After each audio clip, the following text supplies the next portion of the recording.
WDAF, Kansas City. Dan Henry, WDAF Local News at 11. The outlook for Kansas City, a chance for thunder showers. Kansas City, Missouri police have one suspect in custody in connection with a shooting on the street at 33rd and Troost. 2 women were injured. They have been identified as 30-year-old Joan Oglesby of 2139 East 15th in Kansas City, and General Hospital lists her condition as critical, with gunshot wounds in the chest and stomach. The other is identified as Kay Sue Hammond of 5814 Olive in Kansas City. Hospital authorities say she is in fair condition with gunshot wounds in the pelvic area and right leg. The identity of the suspect in custody in connection with the incident is not known. Police are still investigating. A class action suit against the Kansas City, Missouri Board of Education and the Kansas City Teachers Union has been filed on the docket of U.S. District Court Judge Elmo Hunter. The suit was filed on behalf of his sons by the father of 2 boys who attend Southwest High School, asking the judge to order schools opened and teachers to halt the strike. A hearing was set for April 25th. Norman Hudson, president of the Kansas City Teachers Union, sits in jail tonight, his first in a 10-day contempt of court sentence, and all negotiations between teachers and the board are being handled by a federal mediator. In Kansas City, Kansas, teacher talks are to resume immediately, according to Superintendent of Schools Dr. O.L. Plucker, but negotiations between the NEA, representing Shawnee Mission teachers, and that district school board appear to have been stalemated, with teachers apparently demanding more than the 10.5% increase reportedly offered by the board. WDAF News Time, 11 o'clock.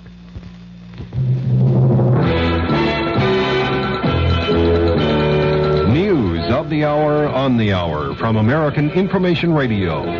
This is Richard Wall from Los Angeles, and at this hour, some black police officers in San Francisco have joined the protest against the stop and search policy in the Operation Zebra hunt for the killer of 12 whites. A member of the group, Officer Jesse Bird, announced, "We are just as much concerned about the apprehension of this individual or individuals as anyone else. But we do not approve of the Gestapo-type tactics that are being used. We do not approve of people being stopped and frisked at random. We can only view this as another type of harassment." Officer Bird's objection came as 5 black civic leaders filed a class action suit saying the tactics of searching blacks who match the zebra killer's description in San Francisco are unconstitutional. A Statue of Liberty takeover. That story coming up.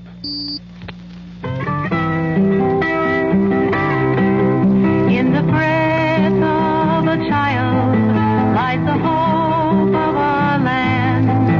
On the lips of a child rests the poem tall and grand. In the heart of a child is the peace that we have planned. And the breath of our children is a gift from God to man. 6 million children in the United States who should be running, laughing, and playing are coughing, wheezing, and choking. 6 million boys and girls are suffering from serious lung-damaging diseases. The National Cystic Fibrosis Research Foundation needs your help to help them. In the breath of a child lies the hope of our land. A group calling itself the Attica Brigade has taken over the Statue of Liberty in New York and promises to stay the weekend, demanding impeachment of President Nixon and protesting what's called social injustice in the U.S. President Nixon is spending the night at Camp David in Maryland. Earlier, the president went for a dinner cruise aboard the yacht Sequoia on the Potomac and then stopped by the home of his daughter Julie Eisenhower in Bethesda, Maryland. Mark Felt, former associate director of the FBI, says the White House asked him to issue news releases on Watergate that he considered improper for the FBI to be involved in. Felt ran the FBI after J. Edgar Hoover's death. The defense has rested its case in the perjury conspiracy trial of John Mitchell and Maurice Stans in New York. The prosecution will present rebuttal witnesses Monday. Israel and Syria disagree on losses in the first major air battles in the Mideast since the October War. But there's a warning about the consequences of the increasing escalation of the Golan Heights fighting. Correspondent Andrew Mizell's reports from Tel Aviv. Israeli Defense Minister Moshe Dayan warned today that if the Syrians continue escalating the battle around Mount Hermon, Henry Kissinger might arrive here in 10 days to find a full-scale war in progress.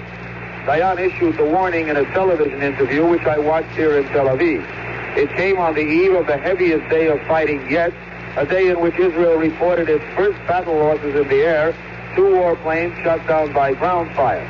Dayan said that if Syria continued trying to capture territory, Israel would feel free to do the same. Andrew Mizels, ABC News, Tel Aviv. Japan has signed an agreement with China for mutual airline service. The nationalist Chinese on Taiwan have threatened to end their aviation agreement with Japan because of the arrangement between Tokyo and Peking.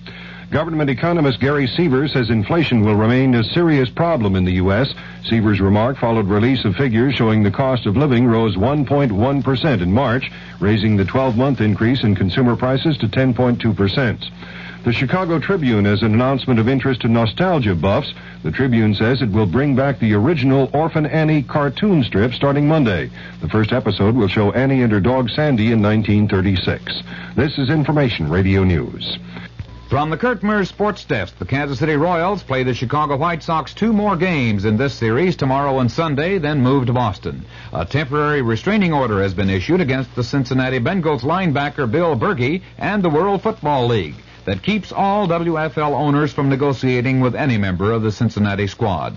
Peter Oosterhouse holds the lead in the Monsanto Open Golf Tournament with a 36-hole total of 133, and the KU Relays will be wrapped up tomorrow. Kansas City's forecast partly cloudy and mild with a chance for showers or thunder showers through tomorrow. After an overnight low around 60, the high tomorrow will be in the upper 70s. Dan Henry, WDAF News. The CBS Radio Mystery Theater presents...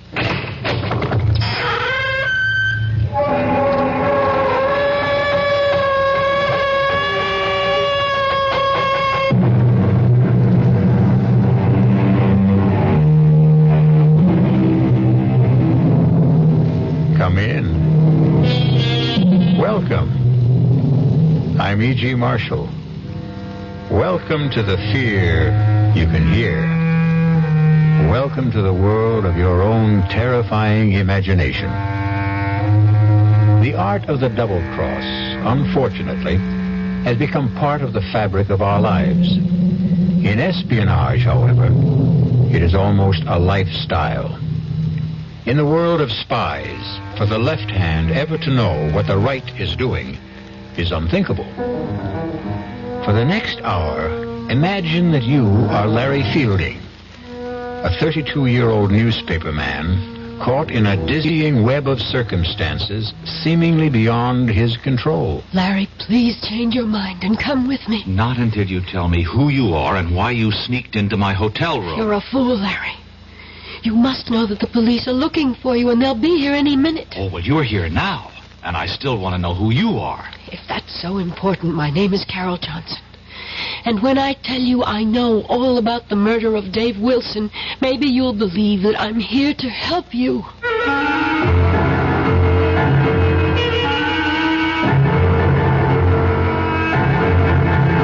Our mystery drama, The Lady Was a Tiger, written especially for the Mystery Theater by Murray Burnett, stars William Redfield.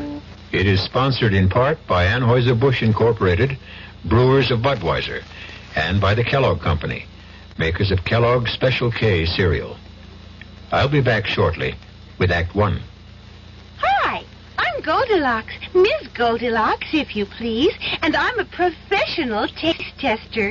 Here at my taste test laboratory, that's TTL for short, I taste test everything from porridge to diet drinks. Actually, there's not that much taste testing in porridge these days. There used to be. Once upon a time. I mean, that's how this Ms. got into the biz. But lately it's been diet drinks. I mean, with so many diet drinks going sugar-free, I've been really busy conducting taste tests. A rather unbearable assignment, to be sure. But then I discovered sugar-free diet 7-Up. Fresh, natural, delicious. My only problem is that sugar-free diet 7-Up tastes so good that it broke my Goldilocks diet drink taste-o-meter. Well, sugar-free diet 7-Up certainly has my seal of approval. This one's just right. Don't let anyone con you into thinking it's wrong to turn in a heroin pusher. You're not ratting. You're doing your part to wipe out one of the most insidious epidemics racking our country today. So don't let anyone kid you. If you really care about the quality of life, if you really care about improving society, you'll do everything you can to get the heroin pusher off the street and into jail where he belongs. If you have information about a drug pusher, use the heroin hotline. The number is 800-368-5363. That's toll-free from anywhere in the country. The number again is 800-368-5363. A trained operator will answer your call, take your information, and pass it on to experienced federal agents who will investigate. You'll make your own special contribution toward helping us wipe out what President Nixon has called public enemy number one. Call 800-368-5363.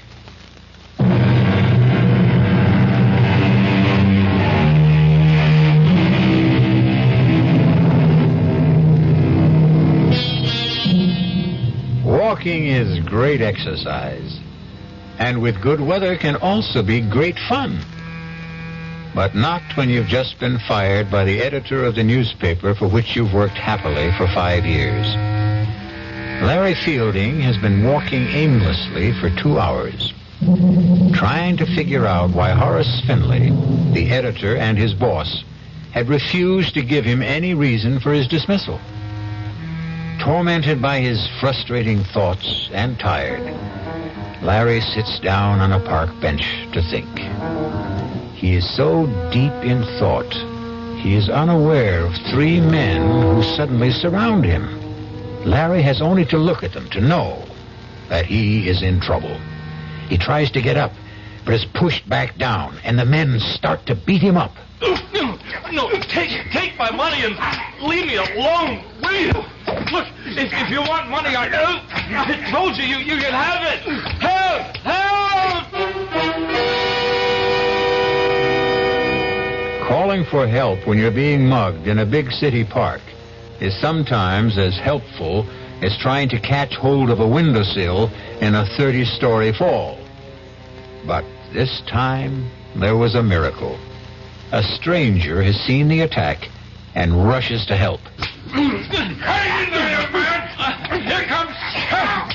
That's a nice jaw you have there, fella. You need a lesson of chicken.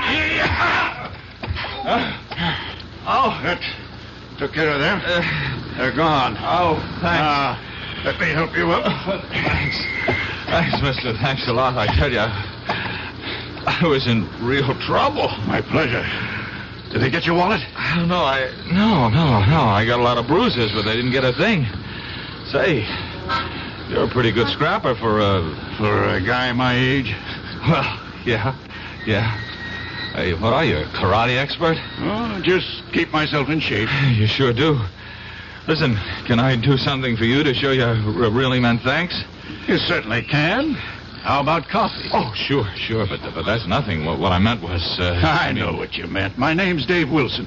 Oh, good. I'm Larry Fielding. Oh, come on, Larry. Let's have a cup of coffee.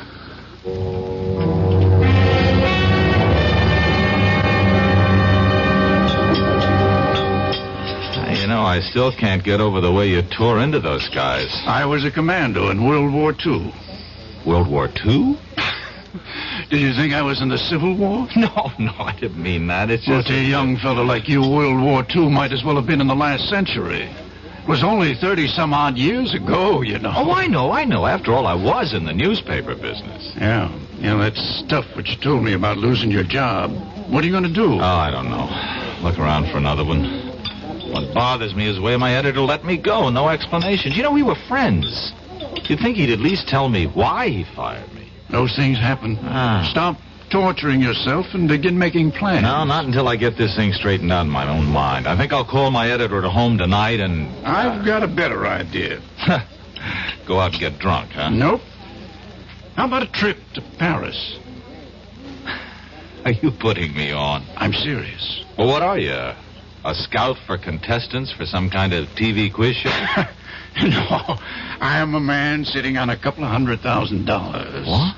And I need a guy just like you. Now, look, I'm a newspaper man. Anytime a stranger starts talking about a trip to Paris and a couple of $100,000, I, Walk away without even listening? Yeah. Even if the man just happened to maybe save you from being mugged, robbed, and beaten up? Okay, all right, I'll listen, but believe me, that'll be it. Fair enough. First, here's my card. Oh, David Wilson Calridge Imports. I never heard of him. You can call and check me out. I told you I was in World War II. Oh, look, I'm grateful to you, but you're wasting your time. Why don't you shut up and listen? You've probably heard about the millions of dollars in artworks and precious jewels that the GIs liberated during the last days of the war. Liberated, sure, yeah. Well, I've heard stories. Well, most of them are true. One that I know in particular certainly is. Did you ever hear of the Lancer collection? Lancer. The Comte de Lancer came from an old French family. And the Lancer collection is a fabulous assortment of diamonds, rubies, emeralds, and other precious stones which were seized by the Nazis when they swept through France in 1940. A pal of mine, not a commando, happened to come upon the collection when the Americans were driving the Germans back in 44. Wait a minute. And he liberated it? Exactly. He and a distinguished Frenchman named Henri Thiel. What? Professor Henri Thiel?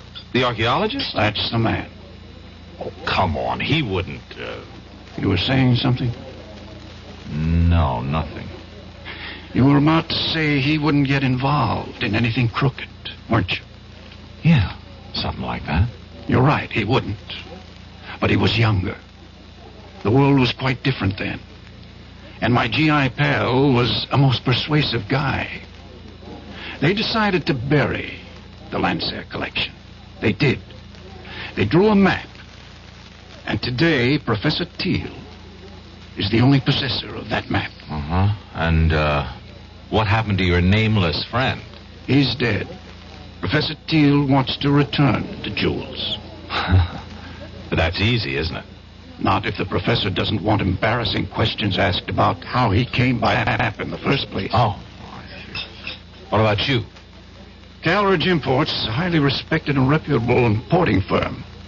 I want to keep it that way. Oh, so do I, even though I've just been fired. You haven't heard what I'm asking you to do. Well, what? Come with me to Paris. You're writing a story on Professor Thiel. He's good material. You'll grant me that. Yes, yeah. You'll interview him, naturally. During the course of that interview, he'll give you a slip of paper, which is a map showing the location of the jewels. You'll later deliver it to me. And that's all you have to do. You, mentioned something about sitting on hundreds of thousands of dollars? That's right. The Lancer collection is worth that and more. I'm sitting on it. I intend to return the jewels and collect a reward. If you want to share in that, you deserve it. Mrs. Wilson, the report is positive. Fielding has agreed to go to Paris with me. He bought the story about picking up a map showing the location of the Lancer collection. Operation successful.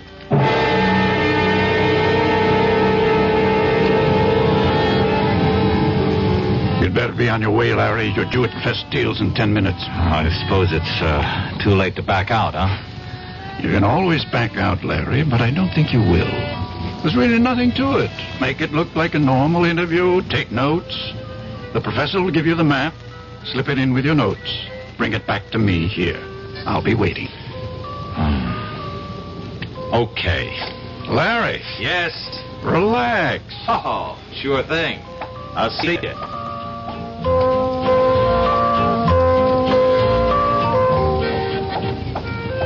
Would Monsieur mind if I join him? I wouldn't mind at all, but I don't think I'm what you're looking for. Oh, but Monsieur is exactly what I seek. Exactly. And just what is it you're seeking? To warn you that you are in grave danger. Why don't you come off it with that phony accent? You got something to say to me, say it. Would Monsieur buy me a Pernod? Sure. Garçon, Pernod, please. Monsieur, it is very difficult for me. I do play a role, as you have guessed. And I am not here by chance. You must leave, and quickly. Your Pernod, monsieur. Not for me, it's for the lady. And for you, I have a knife. Oh. Go, mademoiselle, go. But he's going to die. Do as I say. There'll be no problem. Simply put his head down gently on the table. So. And people will see another drunken tourist.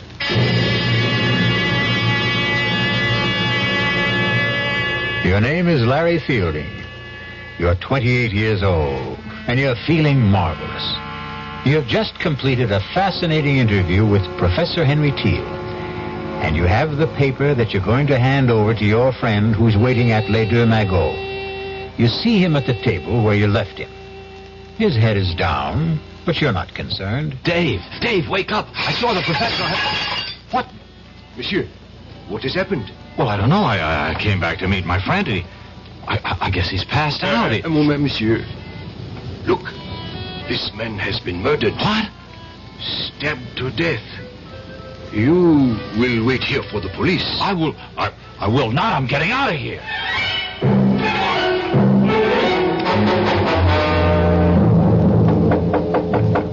Who's there? It is I. Open up. What's the matter? What happened?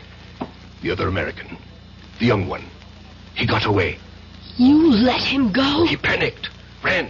Now what? He'll probably go back to his room at the Dauphine. You will check. But aren't the police looking for him? I hope so. I gave them a complete description. And what do I say to them if they find me in his room? Calm, a beautiful young lady like yourself. Get to him and find out where the paper is.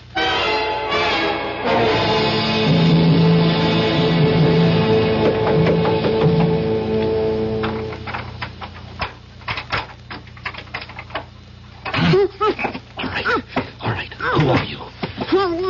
If I take my hand away, you promise not to scream? Right? Okay. Now, why have you picked the lock into my room? Never mind. You have to get out of here. Not until you tell me who you are. If that matters, my name is Carol Johnson. I've been sent here to help you. Oh, sure. I know about the murder of your friend. Wait a minute. Sent by whom? I'll answer your questions while we're on the way. On the way to where? Safety. I don't need to run.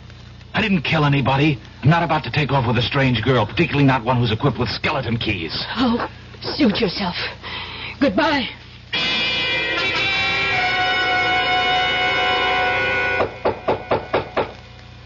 Come in. Monsieur de Ransfielding. Yes? Inspector Victor Roux, Sûreté. Oh. You will please come with me. What for? Suspicion of murder of another American? Monsieur David Wilson. Inspector, listen. Why would I kill Dave? I've already told you I had an appointment to meet Dave at the cafe. He was waiting for me. Would I have walked up to a man I just killed and shake him so that he'd fall down, make a big scene? That is your explanation? There is nothing to support it. Well, there's nothing against it either. There is the word of Louis Goret. Who's he? The waiter who attended the table at which Monsieur Wilson and you sat. The only reason that you are not, as of this moment, charged with murder is because you did return. That much the waiter's testimony supports. Only he says that Monsieur Wilson might very well have been dead shortly after you returned, and that you had time to kill him. That's a lie. So you say. Oh, just check with Professor Teal. He'll tell you what time I arrived, what time I left. We have been trying, and there has been no answer. We may have him on the telephone now. Hello? Eh? So? Voilà bien. Merci. All right, well, what'd he say? That was not Professor Teal. That was his apartment. And his servant. His servant? There was nobody there when I saw him. Don't you mean if you saw him, monsieur? Oh. According to the servant, Professor Teal left for an extended holiday early this morning, and it is not known when he is expected back.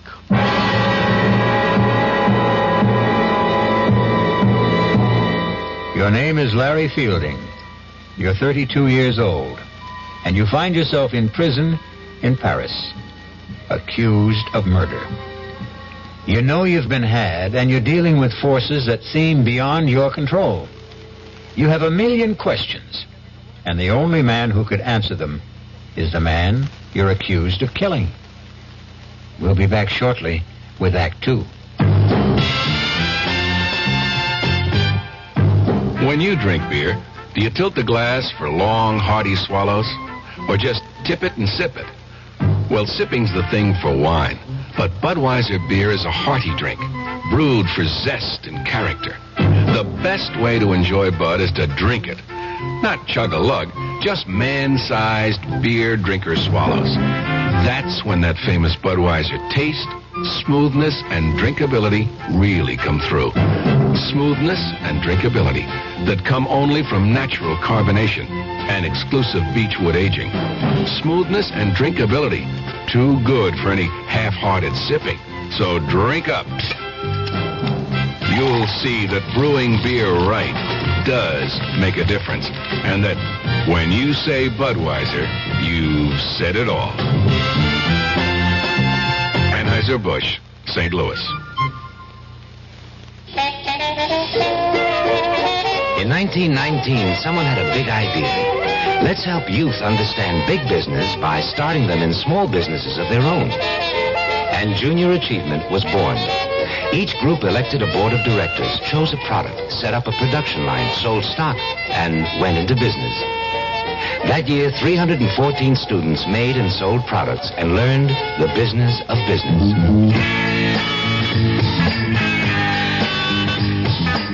Today, Junior Achievement has grown to nearly 200,000 members. Junior Achievers are designing and marketing their own products and services, from cutting boards to printing. They're organizing sales efforts, writing marketing plans, calculating profit and loss.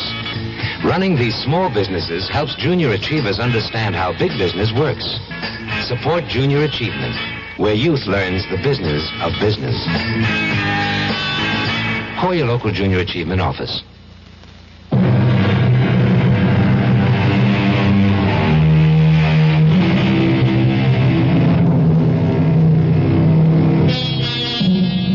To many Americans, Paris means visits to the Louvre, strolls along the Seine, or fine food. But to Larry Fielding, it means the inside of a prison cell, where he sits accused of a murder he didn't commit.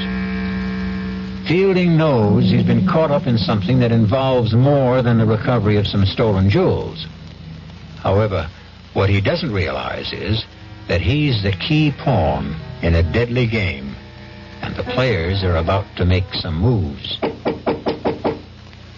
Come.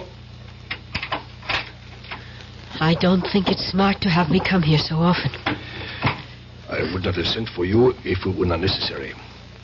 Do you still believe that Fielding knows nothing about the operation? I do. Then where's the document?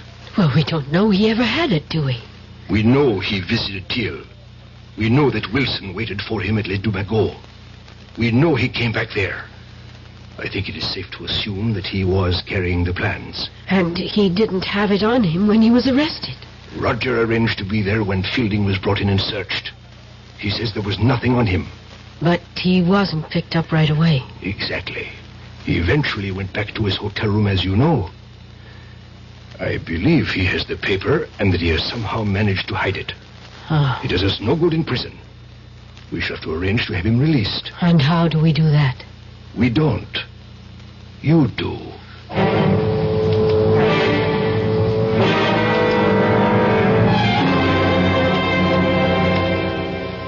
Sit down, mademoiselle.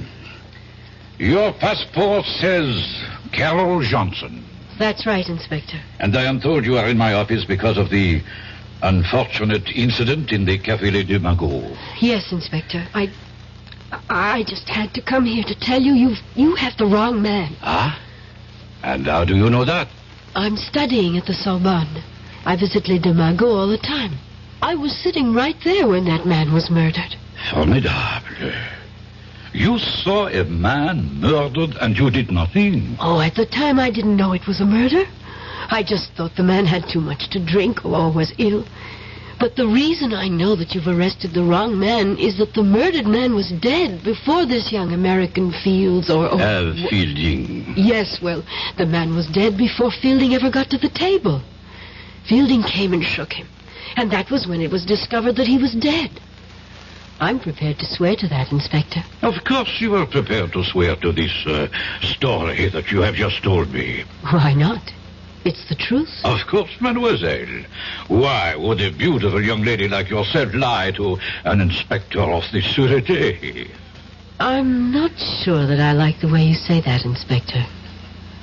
But everything will be all right if you release young Fielding. You have told me you will swear to this statement of yours in court. Therefore, I have very little choice. Ah, good. But, mademoiselle, I have been the police officer for 20 years. Long enough to know that witnesses who appear late with an alibi for an accused murderer often have reason. Oh, that's ridiculous. And I also wish to warn you, mademoiselle, that the Sûreté considers this a very much open case. That is the business of the Sûreté. Au revoir, Inspector.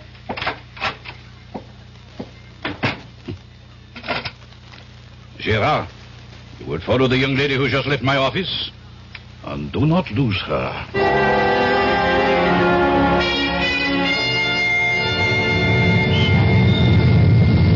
Hello there. Oh, it's you. Want to give me a lift? Well, I suppose I owe you something for getting me out of jail. Taxi! Taxi! There, we got one. Hop in. Oh, thanks. Driver, Hotel Dauphine. Well, you look pretty good for a jailbird. You look pretty good yourself for... Come to think of it, what are you? An American girl in Paris trying to make a living. What are you? An American in Paris in need of a bath, a drink, and some food. You know, you're not bad looking. Oh, thanks. While we seem to be exchanging compliments, can I say you're about the best-looking girl I've seen since I've been here? Thank you.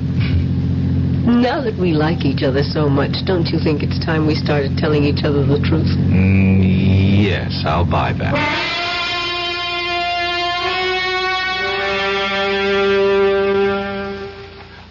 Écoutez-moi, operateur, well, never... You speaking. Okay. Well, look, I phoned the desk about an hour ago to get this room straightened up, and so far nothing's happened. Now, can you please just send someone up so I can sleep here tonight? Huh? Oh, while you're at it, where's our food? Wait a minute. That's a different department. Oh. I'll have to call room service again. Oh. Maybe you won't have to bother. Entree. Your dinner, monsieur. Madame? Merci. Monsieur would like me to serve. No, thanks. No, I think I can handle it myself. As monsieur wishes. Wait a minute. Don't I know you? I think not, monsieur. Now, I've seen you before. I'm sure I've seen you. Paris is a large city, monsieur. One passes people on the streets and... The streets, that's it. You're the same guy who was at the Café Les Deux Magots. Monsieur is mistaken. What? Hey, wait a minute. Come back here. I want to talk to you. Oh, now don't go chasing him down the hall. Why not? Listen, Carol, I'm positive he's the same waiter. He'll just deny it and you can't prove it. But... Even if you could.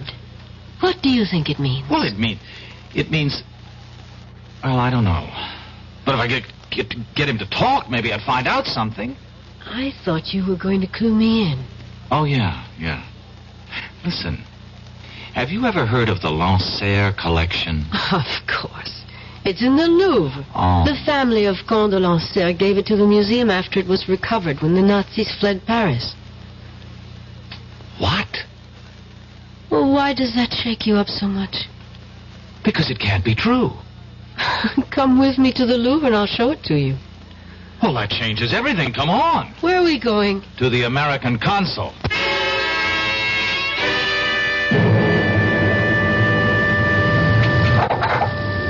Well? Unbelievable. What? Simply unbelievable. Do you know what the consul told me? I predicted it, didn't I? Yeah, that's right. Mm-hmm. He didn't want to hear about it at all. Just advised me to forget the whole thing and leave France. Incredible.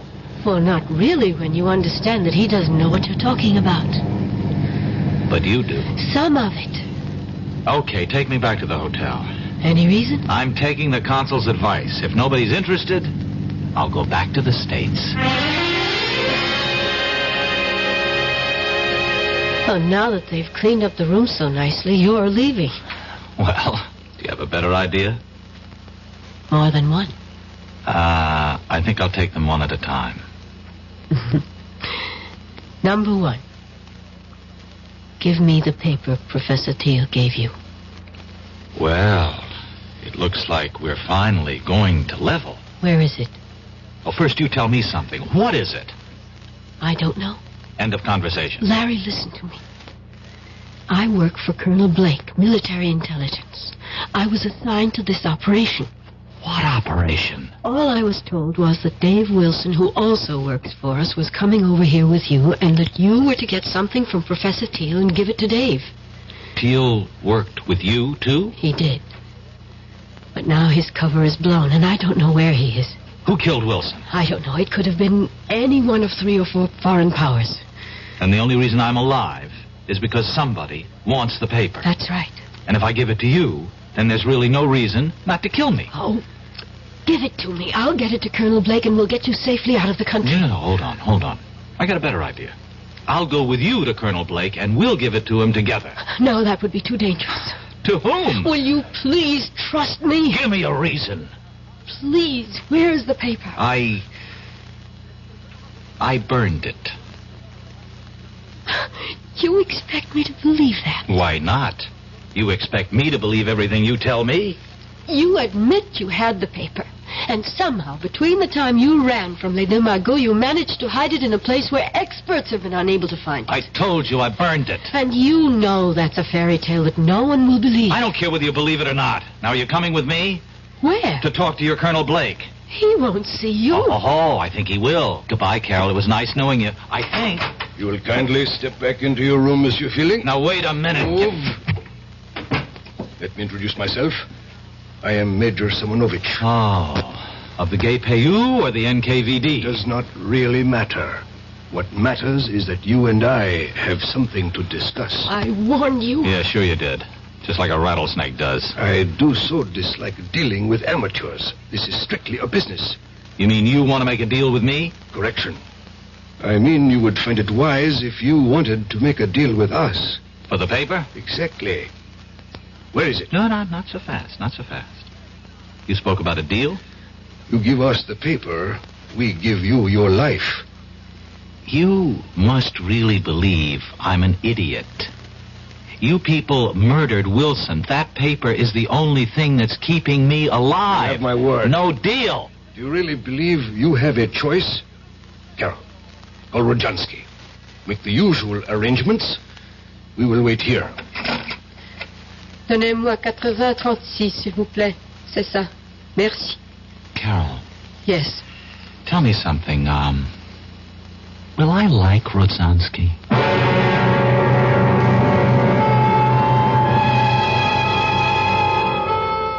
By this time, Larry Fielding realizes that he's been used. That he was never supposed to bring Dave Wilson a paper telling the location of the Lancer jewel collection.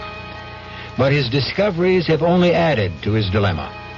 He was quick-witted enough to realize that his only hope was to hide the paper, because that slip of paper is his last resort. We'll be back shortly with Act 3. Breakfast in the morning, Kellogg's has that wholesome taste to get you up and grinning. This is Jerry Kauffer for Kellogg's Special K. We've been having some fun in our television and radio commercials by using a ball and chain to symbolize the slight overweight problem common to so many of us. We point out that being a few pounds overweight is just a little more difficult for you. Climbing stairs, just walking around, even sitting down can feel, well, like you're wearing a ball and chain. In case you missed the message, it's this. If you really want to get rid of that extra weight, you really have to work at it by exercising and with sensible meals like the Special K breakfast. A 1-ounce bowl of Special K, America's favorite high-protein cereal, 4 ounces of skim milk, tomato juice, and coffee. Less than 240 calories. Nutritious and, by the way, delicious. So why not begin each day with a Special K breakfast and then keep up the good work? Special K can't help you lose weight all by itself, but it really is a good start. Hi, I'm Hal Linden. There's a lot of talk these days about America's energy crisis. Talk about doing without heat, about doing without our cars, about what's going to happen if we run out of fuel. Well, we may not have to run out of fuel if we all work together to conserve the fuel we have. That means turning your thermostats down to 68 degrees during the day and turning them down to 60 at night. It means turning off lights, TV sets, and electrical appliances the minute we're finished with them. It means driving no faster than 50, starting or joining carpools, avoiding the kind of stop-and-go motoring that eats up gas by the gallon. In short, it means saving every ounce of energy we can, every chance we get. So please, do your part to make the fuel supply stretch a little further. For your own sake, don't be selfish. Don't be foolish. Don't be fuelish. This message from the Federal Energy Office and the Advertising Council.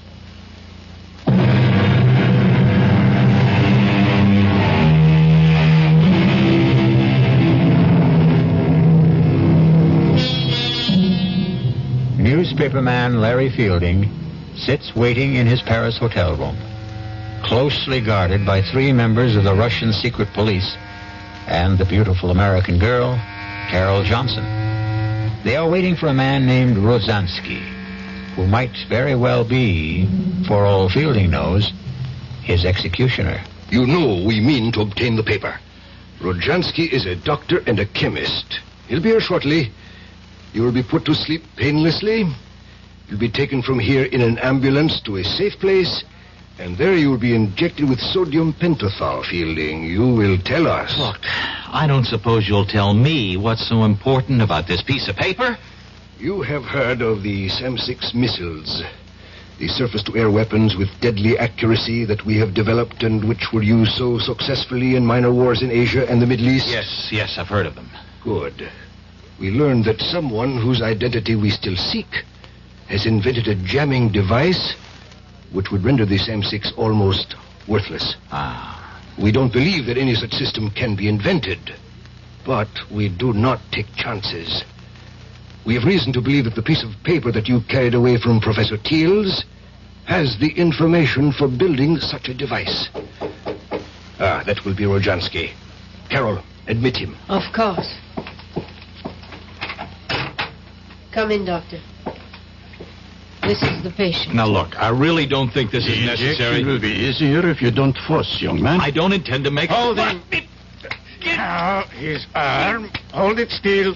Good. You brought a stretcher? Of course. There. You'll be under in a moment, so we can leave.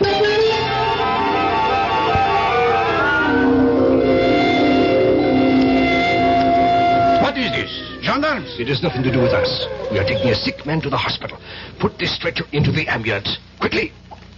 I must apologize, but we received a report from the hotel concierge that there was a dead man here. Absurd, Inspector.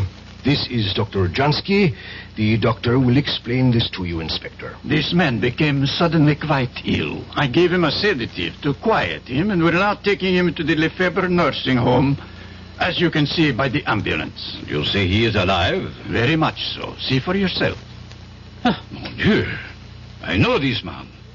Inspector, he must receive medical attention. Of course. But I suggest that instead of taking him to the nursing home, he go instead to the police hospital. That's ridiculous. He's my patient. I am afraid I must insist. This young man has most recently been released from jail, where we were holding him on a charge of murder. If he has been released, then Released, yes. But he has not been completely cleared, so... Laurent, Pigon, take this man to the police hospital.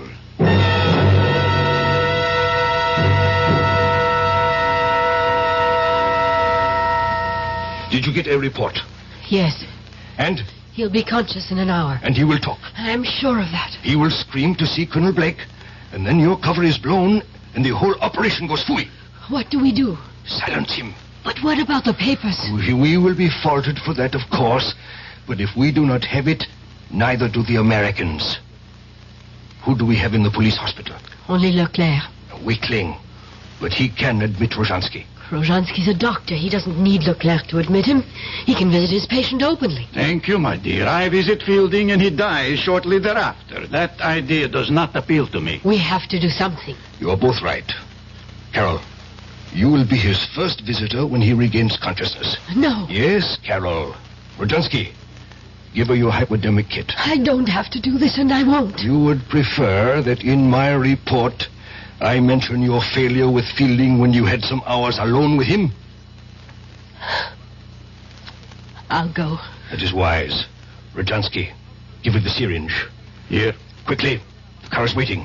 And Carol, if you should decide, or even think about changing sides, it would be most unwise. You know the French police are still most interested in the person who murdered Wilson.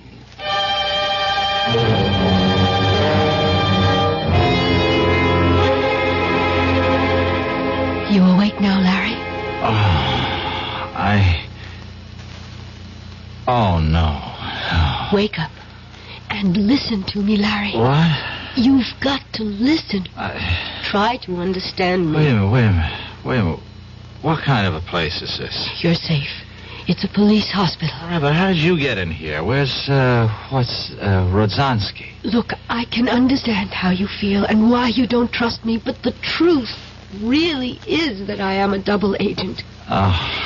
Do you understand what a double agent is? As near as I can figure out, a double agent is somebody working for two different sides. Yes. And neither side trusts them. Oh. You know, that fits you to a T. You might just be telling the truth. I am. I really work for Colonel Blake, as I told you. The Russians know it. They think I've infiltrated the U.S. military intelligence. But in fact... Yes, I know. You've really done just the opposite. Yes. Worked your way into the Russian apparatus. Exactly. Oh, Larry, how can I make you believe me? You can't. Listen, you were deliberately recruited. The reason you lost your job was because we got in touch with your boss. He agreed to go along. The men who jumped you were part of the setup so that Wilson could save you. Hey, now, wait a minute. But that doesn't prove a thing. You could have learned all that working for Blake and still be with the other side and... Oh... And wait, now, speaking of Wilson, how about getting him killed? I tried to warn him, but there wasn't enough time. It was either go along with that or blow my cover and endanger the whole operation. And when I wanted to give the plans to Blake, you objected. Same problem if I went with you to Blake or you went to him after we had talked. My cover was blown. All right. Now, and suppose I had given you the plans. How would that have changed the situation? We would have had a phony copy that I would have delivered to Igor and everything would have been fine. And there's still time for me to do that. If you will just believe me and tell me where the plans are. I'd like to believe you. I really would. Please. Where are they, Larry? Get me to Blake. It's too dangerous. Look, you see this? Yeah, it's a hypodermic. It's death. Igor sent me here with this to kill you. Now, do you believe me? Wait a minute. If you don't kill me, and I guess you don't intend to, what will Igor and his friends think? Isn't your cover blown then anyway? Could be, but if I come back with the plans and say that I got them out of you without having to kill you, there's a chance they'll believe me. Well? I'm thinking. Who are you? One of the hospital guards, monsieur. Oh. Mademoiselle, you have been here some time. How is the patient? Guard. Yes, monsieur? Call Colonel Blake at U.S. Military Intelligence. Tell him I've got to see him right away on a matter of the utmost urgency. Colonel Blake? Colonel Blake. I will inform my superior. Now, you don't have to inform anyone. Just call him. Yes, monsieur. The Major will be disappointed you have not followed instructions. You are a fool. I would have had the information if you hadn't come in when you did. I know what you were ordered to do. What? What's this? A moment of truth, I'm afraid, Larry. Oh, I know how highly the Major regards you, mademoiselle. But I also know what he thinks of me. Tonight will change that. Give me that syringe. Here, right in your arm. Oh, you traitor. I knew. Well, you were telling me the truth. Yes. Yes, I was. And I had to kill him. To make you see it. Where is the paper, please? In my hotel room. Oh, aren't you ever going to stop playing games? You know your room was searched. Let me get dressed and I'll show you.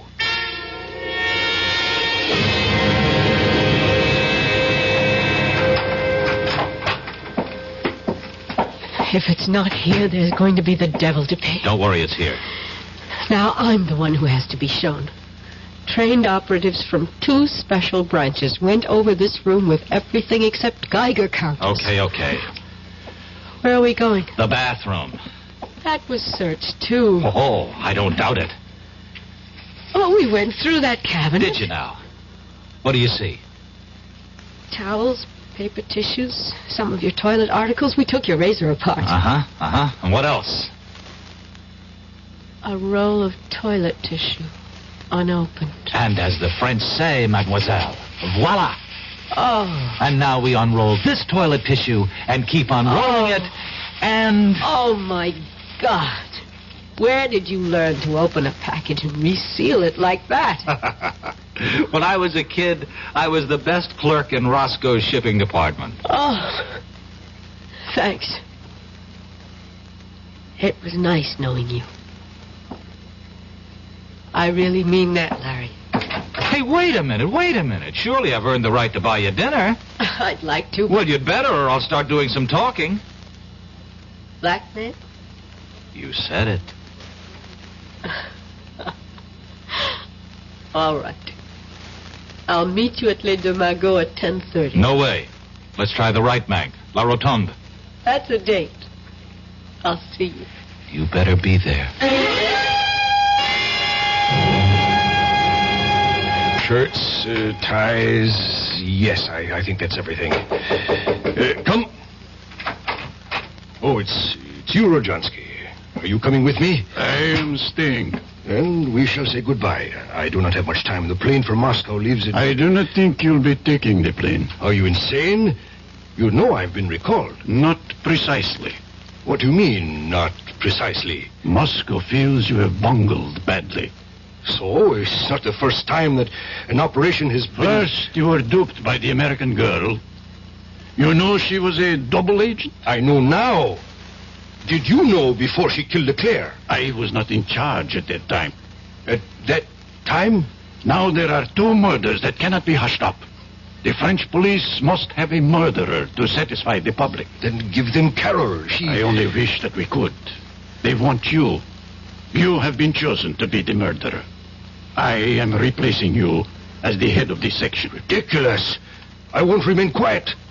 I have a lot I could and will say to the authorities if Moscow abandons me. Now you listen to me, Rojansky. I have no time to listen. Rojansky, wait. That hypodermic. Don't... Igor, you should be pleased to know that your dying will serve a good cause.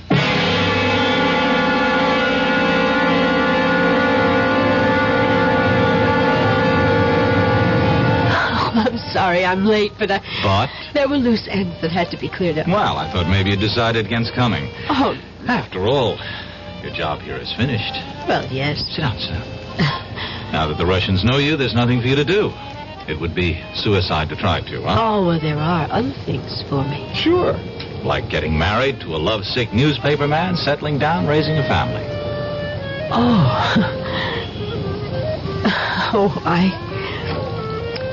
I take it I'm your first Matahari. Mm-hmm. First and only. Well, Larry, we're very different from other women. In our business, you pay dues. And they're heavy payments. I don't get it. I'm talking about sitting at another cafe on the left bank. Sitting and knowing that an agent named Wilson was going to be killed. Clumsily trying to warn him, and finally deciding that his death was the way it had to be. Larry, that's a big payment. But you can forget about it now. It wasn't your fault. No, forget about that and forget about Leclerc. Well, you had to... You see, It's even hard for you to say. I had to kill him. No, Larry, I have to keep on to justify those things. But, Carol, listen. Bye, Larry. Thanks for the champagne. But our dinner. I've ordered dinner. At least have dinner with me. Oh, we both know what I have to do. If I ever change my mind, I promise I'll come running.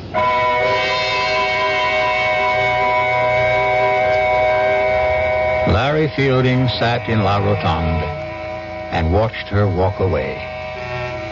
He knew she was walking out of his life.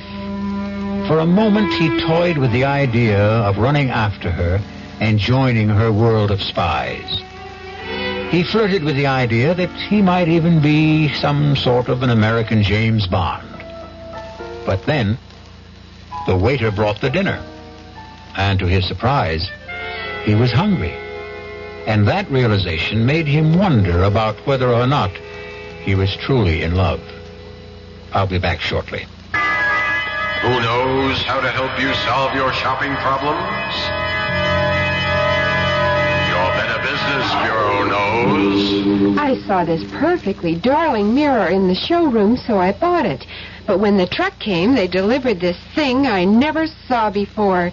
Now what am I going to do? I'll tell you what to do, madam. But who are you? I'm the man from the Better Business Bureau. Now, the first thing to do is to call the store manager and tell him what happened. But in the future, when your merchandise is delivered, you should examine the item before the delivery truck leaves. And if it's to be delivered from a warehouse, have a clear understanding with the dealer that unless it is the same as the sample shown to you, you will not accept it or pay for it. Oh, thank you. Just part of my job, madam, to help people with their shopping problems.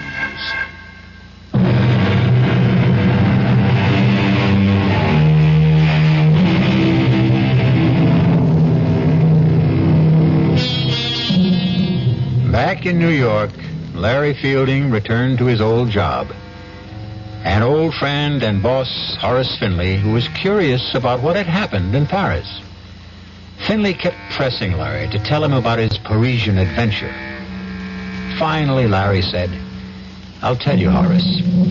In Paris, the food was good. Our cast included William Redfield, Joan Loring, Roger De Koven, Ian Martin, and Chris Gampel. The entire production was under the direction of Himan Brown. And now, a preview of our next tale. I really killed that boy, you know? What did you say? I killed him, Mr. Murray.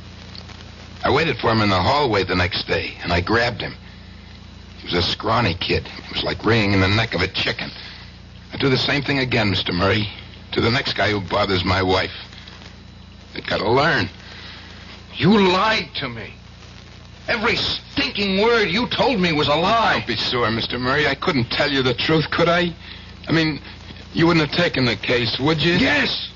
I would have taken the case and told you to plead guilty with cause. No, I wanted you to get me off, and that's what you did. Look, I've got to go now, Mr. Murray. I just want to say thanks again. Oh, you think it's that simple?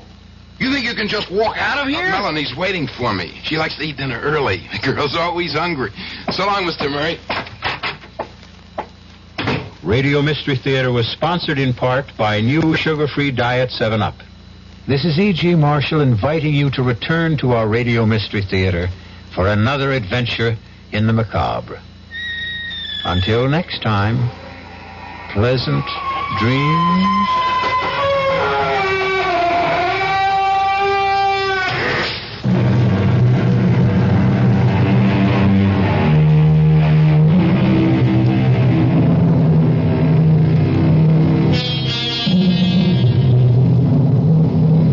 WDAF, Kansas City,